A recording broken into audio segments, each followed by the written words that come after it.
मैं अलका नानी आज एक और प्रेरणादायक और शिक्षाप्रद कहानी लेकर आई हूँ, जिसका शीर्षक है जैसी करनी वैसी बननी। भीषण राम जी का छोटा सा परिवार था। वे स्वयं, उनकी पत्नी, माता पिता और एकमात्र पुत्र। मकान के मुख्य भाग में सब लोग मिलजुल कर रहते थे। दोनों पति पत्नी सुबह उठकर माता पिता के चरण छूते, चाय नाश्ता साथ में करते, सुबह शाम खाना भी एक ही डाइनिंग टेबल पर खाते थे। पूरा परिवार खुशी खुशी जीवन यापन कर रहा था।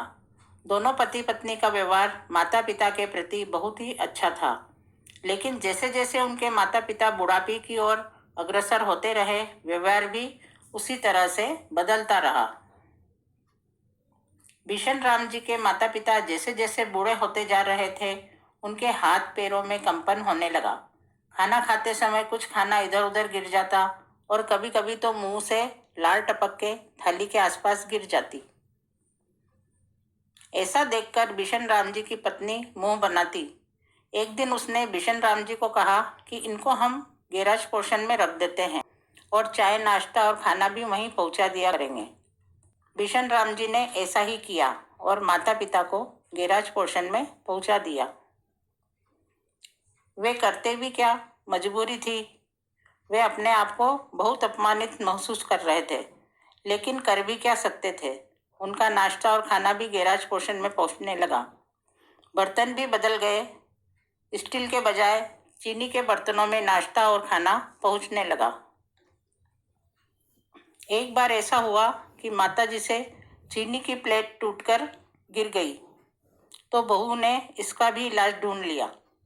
उस समय डिस्पोजल नहीं मिलते थे, तो मिट्टी के प्लेट और प्याले खरीद लिए और उनमें नाश्ता और खाना दिया जाने लगा। एक दिन बिशन जी ने देखा कि छत के एक कोने में काम में ली हुई मिट्टी के प्लेट और प्यालियाँ रखी हुई है। उन्होंने पत्नी से पूछा तो उसने कहा, मुझे तो नहीं मालूम। बेटे से पूछा तो उसने बोला, हाँ मैंने रखी है। दादा दादी के खाने के बाद आप फेंकने के लिए रख देती थी, तो उनको मैंने धोकर रख लिया। भीषण राम जी ने बेटे से पूछा कि तुमने ऐसा क्यों किया? तो बेटे ने कहा कि जब आप दोनों बुढ़े हो जाओगे तब आपको इस गैराज पोर्शन में रखूंगा, और क्योंकि उस समय आपको खाना देने के लिए मिट्टी के बर्तन मिले ना मिले, इसलिए इकट्ठे कर रहा हूँ। यह सुनते ही दोनों सकते में आ गए कि उन्होंने यह क्या कर डाला। जैसा हमने अपने माँ बाप के साथ किया, वैसा ही बेटा हमारे साथ करेगा। यह सोचते ही उनको अपनी गलती का एहसास हो गया और ते ही माता पिता को पूर्व स्थिति में ले आए।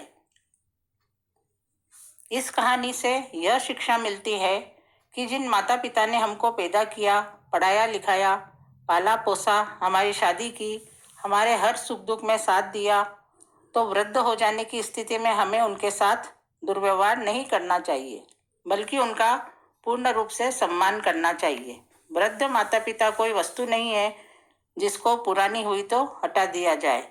आशा है आपको ये कहानी पसंद आई होगी। आप हमें कमेंट बॉक्स में लिखकर बताएं कि आपको कैसी लगी, और साथ ही सब्सक्राइब तो कर ही रहे होंगे। नमस्ते।